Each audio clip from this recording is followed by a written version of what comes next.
হঠাৎ শুনে বাড়ির দরজার মধ্যে আওয়াজ, আল্লাহ করিম, আমারে কিছু ভিক্ষা দেও, আমি 3 দিনের না খাওয়া ক্ষুধার্ত। স্ত্রী ডাক দিয়া কয়, স্বামী আমার একটু রেস্টে পড়ে যাও, ভিক্ষুকের বিদায় দাও, লোকটা অসহায়। স্বামীর মাথা গরম, জীবনে কেউরে ভিক্ষা দেই না, সময় নাই, যখন তখন মনে চায় দরজায় দাঁড়াইছে, কত বড় বেয়াদব, গালাগালি শুরু করছে। স্ত্রী কয়, স্বামী তুমি যে বাড়ি লেখা দিবা তা না, হালকা পাতলা কিছু দিয়া দিলেই তো হয়ে যায়, গালি দাও কেন? আমার আব্বা জানের দেখি নাই যে জীবনে কারোরে গালি দিছে এবং কটু কথা বলছে, এবং জীবনে আমার বাবাই কোনো ভিক্ষুকের খালি ফিরায় নাই। আমি তার সন্তান, আমার কষ্ট লাগে ভিক্ষুকের খালি ফিরাইয়া দিতে। স্বামী বেচারা দুর্ব্যবহার করে, কয়, এই বিবি, মন চাইলে তুই যাইয়া দিয়ে দে, আমার সামনে আর এই বিষয়ে কথা বলবি না। স্ত্রী বলে, আমি তো পর্দাওয়ালা ঘরের নারী, আমি তো বেগানার সামনে যেতে পারি না, জাহান্নামের ভয়। ও স্বামী তুমি যাও। স্বামী বেচারা এতটা রাগ হয়ে গেল, রাগ হইয়া দরজা খুলে ভিক্ষুকের এমন ধমকা গালি, এত বড় বেয়াদব, লজ্জা শরম নাই রে বেহায়া, যখন তখন দরজায় দাঁড়াইছো, চোখের আড়াল হয়ে যাবি 1 সেকেন্ডে, যেন আর দেখি না। মাওলার বড় মুসিবত চাপায় দিলে আমার আল্লাহ। কারণ অন্যায় করতে করতে সীমা লঙ্ঘন যখন করবে, গজব আসমান থেকে জমিনে নেমে আসবে মরার আগেই। আল্লাহর বান্দা যখন বকা দিয়া ভিক্ষুকের তারায় দিল, তারাইয়া দরজাটারে জোর বাড়ি মেরে আটকাইয়া দিছে। ভিক্ষুকটা রাস্তা দিয়া যায় আর চোখের পানি ছেড়ে কান্না করে, আর আসমানের দিকে তাকায়, কয়, আসমানের মালিক, তুমি আমারে এমন গরিব বানাইছো যে মানুষের দ্বারে না গেলে আমার বাচ্চাদের মুখে খানা যায় না। সারাদিন ভিক্ষা করে ঘরের মধ্যে কিছু খানার আয়োজন করি, কিন্তু আল্লাহ, এই দুনিয়া আমাকে গরিবের কেউ নাই, তুমি এমন গরিব বানাইছো, তবে তোমার কাছে আজকে একটা কলিজায় মানাইতে পারি না, বিচার দিয়া গেলাম। ওই লোকটা টাকাওয়ালা, আমারে ভিক্ষা দিবে না বললেই তো হইতো, আমার এতগুলো গালি কেন দিল, আমি সহ্য করতে পারি না, মইরা যাইতে মনে চায়। আর দুনিয়ায় কেউ আমগো জুলুমের বিচারও করবে না, মালিক তোমার হাতের দ্বারা বিচারটা চাই। গরিবের কান্না কবুল হয়ে গেছে, জাকাত কবুল। চোখের পানির বর্দোয়া আমার মারাত্মক, চোখের পানির বর্দোয়া বড় মারাত্মক। বড় বড় বড় বড়রা কেন এত বিপদে পড়ে, কোন গরিবের জানি কান্দাইছে। চোখের পানির বর্দোয়া জায়গায় কবুল হয়ে যায়, আর সে আজিমে মাঝখানে পর্দা থাকে না, এবং কবুল হওয়া মাত্র গজব শুরু হয়ে যায়। আল্লাহর বান্দা কান্না করেছে, ঘরের মধ্যে তুমুল ঝগড়া শুরু হয়েছে। এবার স্ত্রীকে ডাক দিয়া তর্কে তর্কে তর্কে তর্কে, স্বামী বেচারা গরম, ব্যবহারের কোনো আদব নাই, ধমক দিয়া কয়, আমার ঘর থেকে বের হয়ে যাও, আর আমার ঘরে থাকবি না, আমার ভাত তোর জন্য হারাম করে দিলাম, তালাক দিয়ে দিলাম। নিয়ামত আল্লাহ দিছে, লাথি মেরে সেই নিয়ামতের তাড়ায় দিছে। আমার আল্লাহর ওয়াদা, ওয়ালা ইন কাফারতুম ইন্না আযাবি লাশাদীদ, গাদ্দারি করবি, কঠিন শাস্তির মুখে পড়তে হবে। কপাল থেকে নেককারিনী মহিলা তালাক দিয়ে দিল, কপাল খারাপ। অনেক মানুষ গ্রামে কয় সুখে থাকতে, বড় কঠিন। আল্লাহ শান্তি দেয়, মানুষ লাথি মাইরা তারায় দেয়, শান্তি লাগে না। আল্লাহর বান্দি চোখের পানি ছেড়ে কান্না শুরু করলেন, কারণ জাতের মাইয়া যারা, জাতের অজাতের না, জাতের যারা মাইয়া, এরা টাকার দিকে তাকায় না, সম্মান আর ইজ্জতের দিকে বড় নজর করে। আমি জাতের মেয়ে, জীবনে কলঙ্ক আসবে কেন, স্বামী খারাপ পাই ভালো পাই, জীবনে আমার স্বামী হবে একজন, আর কেউ। কলঙ্কের বোঝা নিতে চাই না, কে তার কান্না থামাবে? বাধ্য হইয়া আল্লাহর বান্দি কান্না করে করে করে করে বাবার বাড়ি চলে গেল। ও বাবা, আমার কপাল খারাপ, আমার স্বামী আমারে বিদায় করে দিয়েছে। বিয়ার পর হতে আজ পর্যন্ত স্বামীর খেদমতে কোনো ত্রুটি করি নাই, কিন্তু এক গরিব ভিক্ষুকের সুপারিশ করতে গিয়ে আজ আমার তালাকের স্লোগান চলে আসো।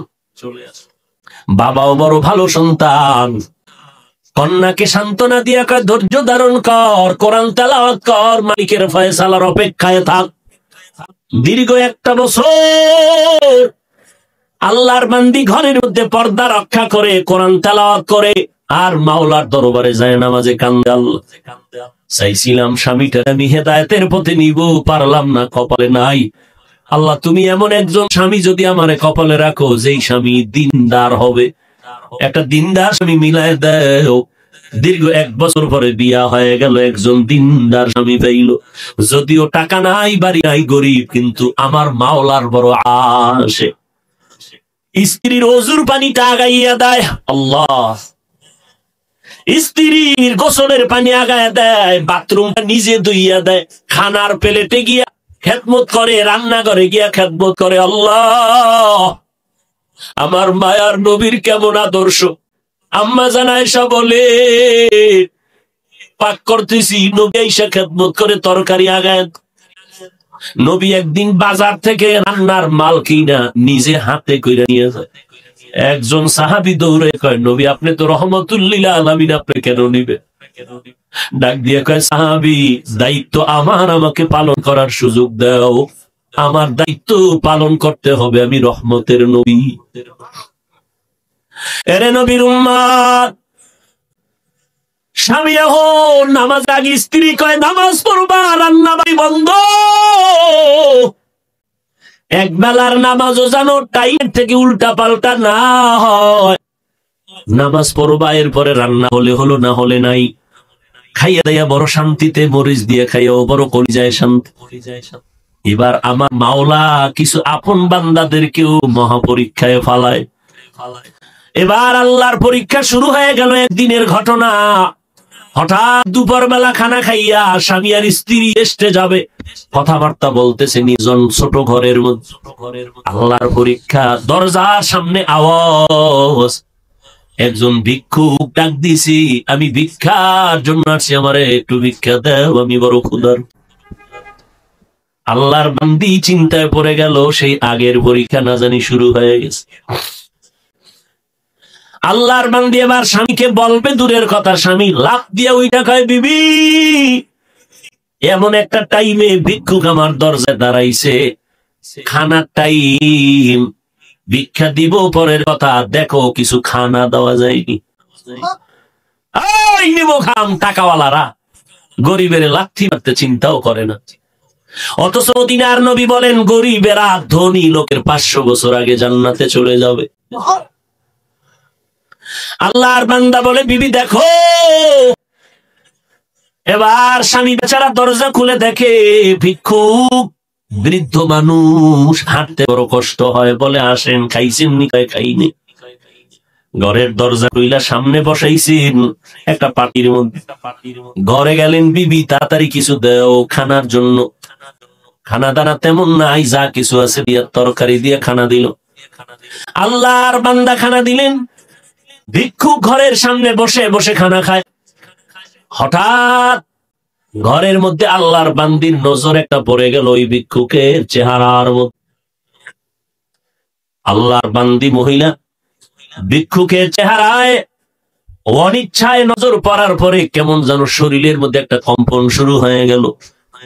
মহিলা ঘরের মধ্যে গিয়া বালিশ চোখের সামনে নিয়ে কাপড় দিয়া চেপে কান্না করে। স্বামী ডাক দিয়ে কয়, বিবি তুমি কেন কান্না করো? বলে আল্লাহর কুদরত দেখে কান্না করি।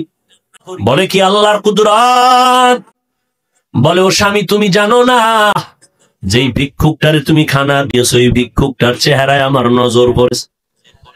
আমার মনে সন্দেহ জাগতেছি, যেই লোকটা সামনের দরজায় বসা ভিক্ষার থালা নিয়ে আসছে, আমার কেনই যেন মনে হয় আমার আগের স্বামীর চেহারার মতো দেখা যায়।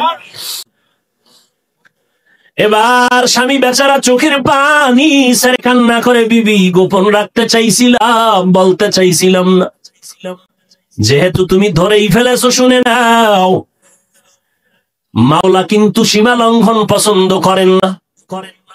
তোমার মতো একটা নেককারিনী বিবি পাইয়া, ওই স্বামী তোমার ঠিক আছে, তোমার মতো বিবি পাইয়া শুকর আদায় করে নাই, গাদ্দারি করেছে, জুলুম করেছে, আল্লাহ বেজার হয়েছে। বলো বিবি, তোমার ওই স্বামীর সাথে দূরত্ব কেন হয়েছিল বলে একটা ভিক্ষুকের ভিক্ষাকে কেন্দ্র করিয়া আমার স্বামী গালাগালি করেছে, ভিক্ষা দেয় না, আমার আল্লাহ বেজার, তালাক দিয়েছে। আল্লাহর বান্দা ডেকে বলে, স্বামী বিবি আমার মাওলা যে কেমন দয়াময় মালিক, আমার আল্লাহ কেমন দয়াময়, কেমন রহমান, আমার আল্লাহ বড় দয়াশীল, আমার আল্লাহর মতো দয়াময় কেউ নাই। ওই স্বামী ঘরে তুমি যেদিন ছিলা, ভিক্ষুক গিয়া ভিক্ষা চাইছিল, তোমার স্বামী কি ব্যবহার করেছিল? বলে, ও স্বামী আমার ওই পুরুষটা চূড়ান্ত গালাগালি করে ভিক্ষুকের কাঁদাইছে। এবার ডাক দিয়ে কয়, বিবি আমার, ওই দিন ভিক্ষুক ভিক্ষা চাইছিল, কিছু দিয়ে দিলেই তো হয়ে যায়, কিন্তু গাদ্দারি করার কারণে ভিক্ষুক এমন কান্না দিছে, আল্লাহ তাআলা ওই ভিক্ষুকের শুধু এখন ভিক্ষাই দেয় না, ভিক্ষা দেওয়ার আসল মালিকটা পর্যন্ত ভিক্ষুকের মাওলায় হাদিয়া দিছে। ওই দিনের ভিক্ষুক আর কেউ না, আমি স্বামী ছিলাম ওই দিনের ভিক্ষুক। আমি আমার মালিকের কাছে কান্না করার কারণে আজ আমার আল্লাহ শুধু ভিক্ষাই দেয় নাই, আল্লাহ তাআলা ভিক্ষা দেওয়ার পুঁজি বড় মুক্তার দানা তোমাকে আল্লাহ আমারে হাদিয়া দিয়েছে। শুকরে নেমাত নেমাত আফজুকুনা, কুফরে নেমাত আজকাফাত বিরুকুনাত, হামদুলাকা শুকরে লাকায়া যুলমিনা, হাজিরিয়া নাজিরি বরহালেমা। এরে যুবক, বুড়া হওয়ার আগে যৌবনটারে বড় নিয়ামত মনে করিয়া কদর কর। বয়স হওয়ার আগেই তোর যৌবনটারে গুনাহ করিয়া নষ্ট করিস না রে বাবা। পায়ে হাত রেখে বলি, কয়দিন আর বাঁচবি? এই চিত্তাং নামের মহামারীতে যুবক মরিয়া গেল, গাছ পড়লো ঘরের উপরে, যুবকও মারা গেল, স্ত্রীও মারা গেল, কন্যাও মারা গেল, কয়দিন আর বাঁচবি রে যুবক? আজকে থেকে তওবা কর, আমার আল্লাহ শক্তি দিছে, শক্তিটারে দিনের কাজে লাগাও। আমি বলি না তুমি মাদ্রাসায় আসো,